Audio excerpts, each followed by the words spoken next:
저게 메인 카메라라니까? 네, 시작하면 앞에 되겠죠? 네. 사전 투표 첫날이고 청년 유권자들도 투표를 하셨는데 사전 투표 소감 먼저 한번 들어보겠습니다. 네. 투표는 우리 대한민국 주권자들의 주권을 행사하는 가장 확실한 수단입니다. 총알보다 투표가 강하다라는 말이 있습니다. 이번 내란 사태도 다시 할게요. 자, 이번 내란 사태도 우리 국민들의 투표 참여만으로 비로소 이겨낼 수 있습니다. 특히 우리 청년들과 함께한 취지는 대한민국이 청년의 시대로 다시 되돌아갈 수 있게 해야 되고, 이번 대선이 그 출발점이 됐으면 좋겠다는 소망으로 함께 했습니다. 의원님 목소리 조금만 키워주시면 감사합니다. 아, 그래요? 네, 노력할게요. 네. 네, 이렇게 네. 소감 들어봤고 현안 질문 몇 개 받을 텐데 소속과 성함 밝혀주시기 바랍니다. 네, 먼저. 토니 머니투데이 이소입니다. 지금 사전 투표율이 오전 10시 기준으로 역대 최고치를 기록하고 있는데요. 이런 투표율에 대해서 어떻게 보시는지 궁금하고 목표로 하시는 사전 투표율이 있는지도 여쭤보고 싶습니다. 사전 투표, 본 투표를 합친 최종 투표율이 가장 중요할 것입니다. 사전 투표를 할 것인지 본 투표를 할 것인지는 우리 국민들께서 각자 사정에 따라 선택하실 텐데, 가급적이면 사전 투표에 많이 참여해 주시는 것이 시간을 합리적으로 배분하는 데도 도움이 될 것이고, 또 본 투표에 무슨 일이 생길지 모르니까 미리 해 두시는 게 낫지 않을까, 그런 생각이 듭니다. 목표한 사전 투표율은 특별히 없습니다.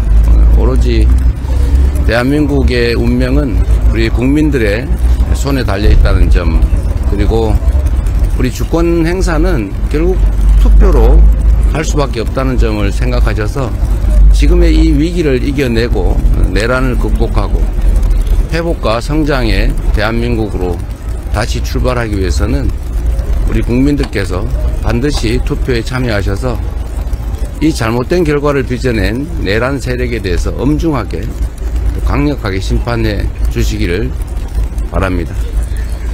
또 하나 더 있었던 것 같아요, 질문이? 네. 네, YTN 유신영 기자입니다. 민주주의 없이 출범하는 정부에 대해서 우려가 많은데요. 비상경제 TF 외에도 혹시나 얘기해 주시고 바로 이제 할 것으로 계획해 주신 게 있으면 또 이제 마지막으로 들어가기 전에 하는 말씀을 한 말씀 부탁드립니다. 그거 막아주시죠,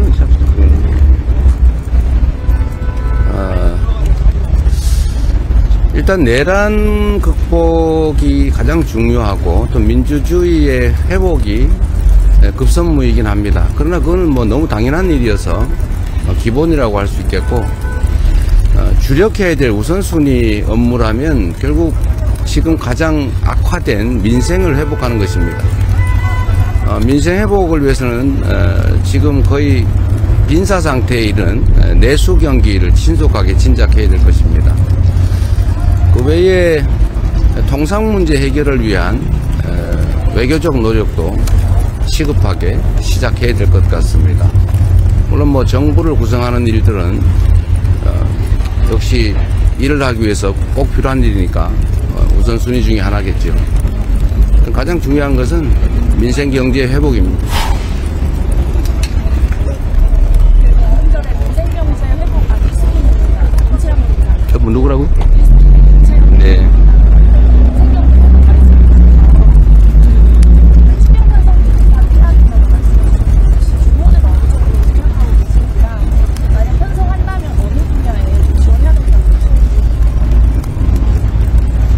지금 이미 추경을 일부 했는데 우리 민주당이 연초에 주장했던 규모가 30조 원 정도 아니겠습니까? 그런데 다행히 김문수 후보 측도 35조 원 추경을 얘기하고 있습니다. 좀 미리 하시지 이제 와서 35조 원 얘기하는 거 아쉽긴 합니다만, 그래도 안 하는 것보다 낫다는 생각이 듭니다. 김문수 후보 측이 얘기한 규모는 최소한이겠죠. 구체적인 추경 내역은 뭐 구성한 것도 있긴 합니다만 크게 본다면 내수 경기 진작을 위한 재정 지출이 가장 크지 않을까 생각이 됩니다. 그리고 우리가 미리 말씀드렸던 산업 기반 확충을 위한 예산, 또 기존 예산 중에 일부 조정할 예산들이 좀 있는 것 같습니다. 좀 불효불급한 우선순위에서 떨어지는 예산들은 좀 조정을 하고 우선순위를 좀 바꾸든지 새로운 예산 항목을 넣든지 하는 작업들도 또 이어서 필요할 것 같습니다. 경험상으로 보면 제가 성남시장 당선 후에 가장 오랫동안 힘들어했던 일이 기존 예산 구조를 조정하는 것이었어요. 지금 재정 상황이 매우 안 좋기 때문에 또 그러나 또 지출해야 될 재정 소요는 크기 때문에 국채 발행이나 이런 것들을 고려해야 되기도 하지만 기존 예산을 조정하는 게 훨씬 더 급선무가 아닐까 그런 생각이 듭니다. 네, 그 이동 시간 때문에 마지막 질문 하나 정도만. 아니요, 좀 오늘 마지막이죠, 브리핑은. 오늘은 네, 네. 좀 더 하시라고 하세요. 근데 우리도 뭐 할 얘기도 있고. 어디요? 어디시라고? 아, 네.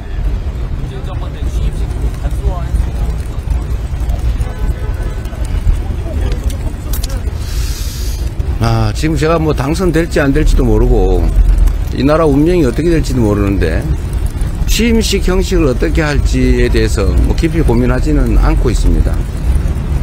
그러나 지금 취임식인지 취임 선서는 아마 해야 될 텐데 누가 됐든 취임식이라기보다는 아마 취임 선서식이 되겠죠. 최대한 짧은 시간에 간단하게 하는 게 바람직하지 않을까. 뭐 제가 그렇게 한다는 건 아니고 누가 당선되든 그렇게 해야 되지 않을까 생각합니다. 네. 우리 아까 뒤에 아니, 고말비 있습니다. 개혁신당 이준석 후보가 TV토론에 이어서 오늘도 그 후보님 아들 결혼 관련해서 계속 소환을 하고 있는데 이에 대한 입장 어떻게 이 엄중한 시기에 내란 극복, 민생 회복에 대해서 또 국가의 운명에 대해서 좀 더 진지하게 고민하는 그런 선거가 되길 바랍니다.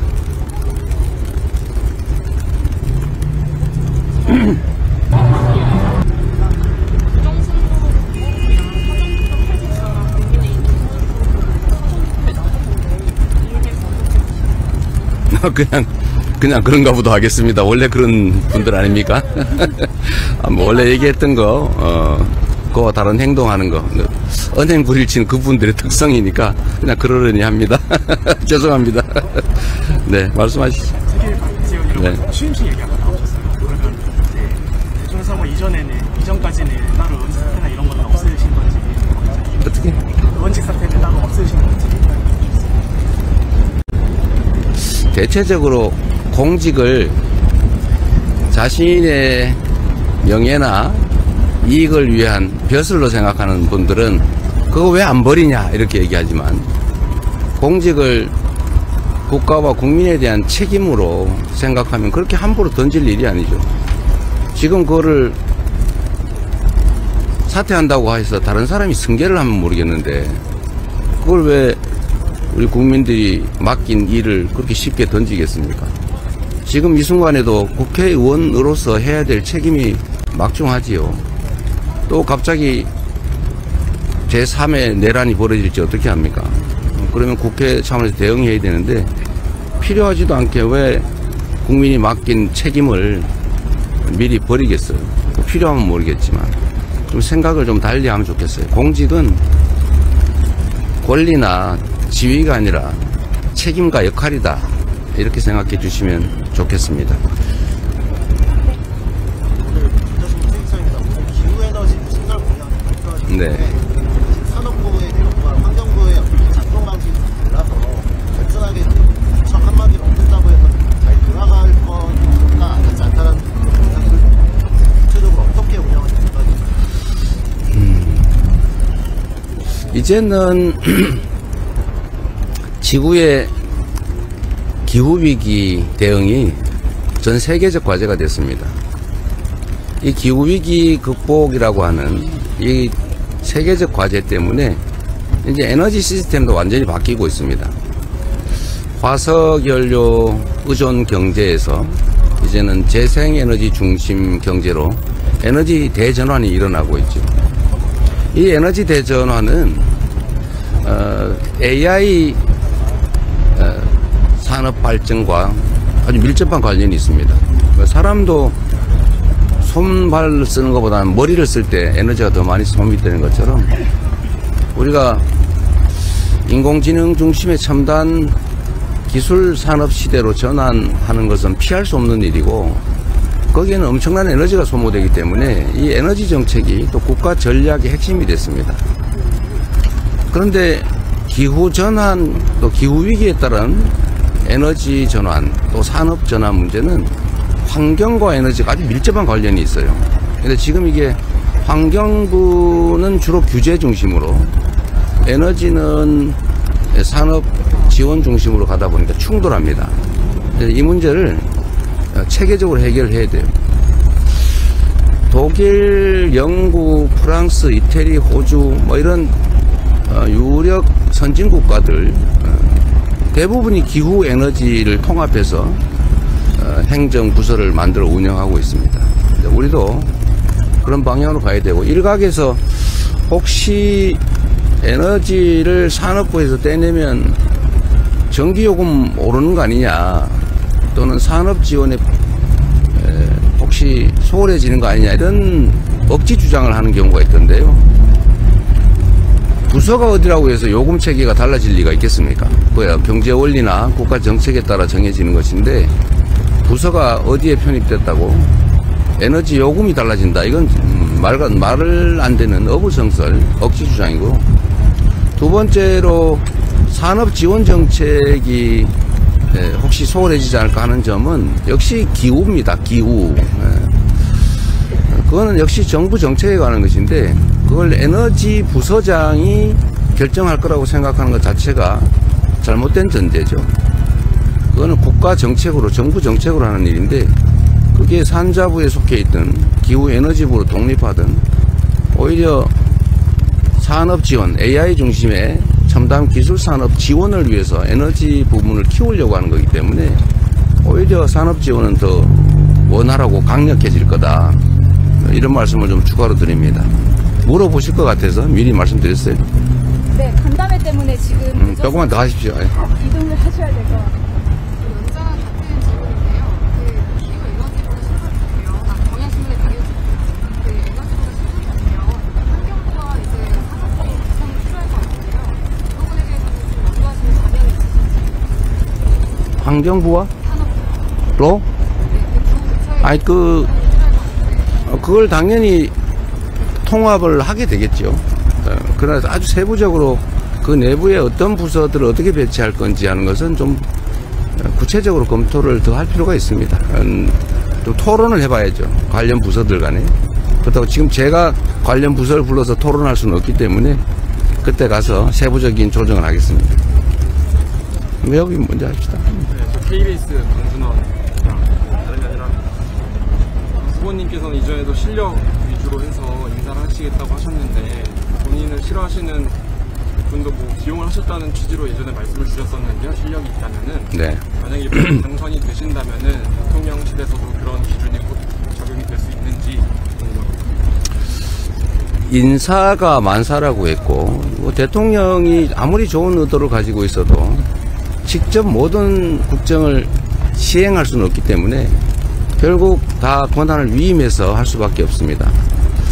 권한을 위임받아 대신 권한을 행사할 사람, 즉 이제 정부 주요 예를 들면 내각의 구성원이나 대통령실의 뭐 수석 보좌관을 포함한 일선 공무원들은 유능한 사람, 물론 충직함을 전제로 유능한 사람들을 뽑아야죠. 저는 5년이라고 하는 짧은 국정 운영 기회를 부여받는다면 최대한 성과를 내서 국민으로부터 평가를 받아야죠. 그리고 그게 의무 아니겠습니까? 가까운 사람 써서 뭐 하겠어요? 제가 가까운 사람 챙길 거면 사업을 하지 정치를 했겠습니까? 당연히 유능한 사람, 충직한 사람, 물론 똑같은 역량을 가진 훌륭한 인재라면 가까운 사람을 쓰는 게 좋겠지요. 그건 가장 마지막 기준이다, 이렇게 말씀을 드립니다. 네, 이제 정말 이동해야 돼서 여기까지 하겠습니다. 공약 쪽도 사전투 하루 전에 나오고 TV 최소한도 20번만 정도 11시 반에만 정정하시면서 후보자들이 정책적으로 판단하거나 결정할 만한 기준이 없겠다, 이런 지적도 있는데 어떻게 보십니까? 뭐 일리 있는 지적이죠. 그러긴 한데 보통 통상적으로 대통령 선거는 5개월, 길게는 6개월 정도 이루어집니다. 그런데 지금은 2달, 그것도 실제로는 한 50일 정도에 불과하죠. 그런 점 때문에 국가 경영에 대한 계획을 미리 준비를 해놨었기 때문에 그나마 지금의 그 공약이라도 내고 있다는 점을 우리 국민들께서 좀 양해해 주시면 좋겠습니다. 아예 공약 못 내는 후보들도 있지 않습니까? 네. 네, 여기까지 하겠습니다. 예, 여기까지만 하겠습니다. 손님 이제 외교 문제나 이제 그런 관세 문제로 말씀을 해주셨는데 당선이 되신다면 당장 G7 정상회의에서요 그런 것도 좀 참석하실지 없다. 오늘 한국은행의 기준 금리를 인하해서 그만큼 경기 부양에 좀 시급함이 제기가 됐는데 경제계와의 만남은 좀 언제쯤 생각을 하고 계신지 그렇습니다. 국제회의에 참석할지 문제는 지금 얽힌 게 너무 많습니다.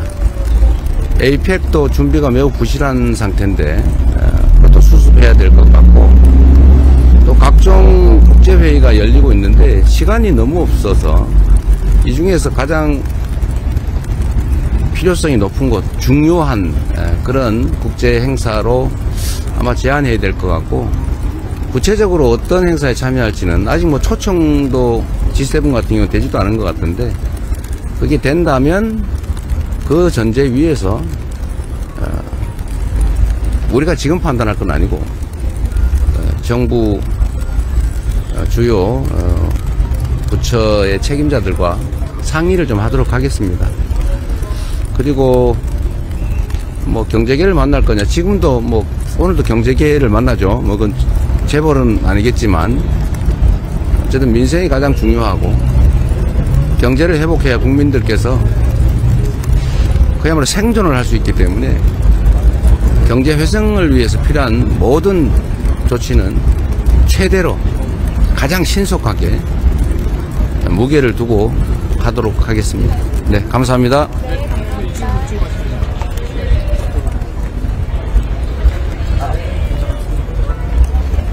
그리고 언론인 여러분, 언론사 여러분, 각별히 부탁 하나 드리겠습니다.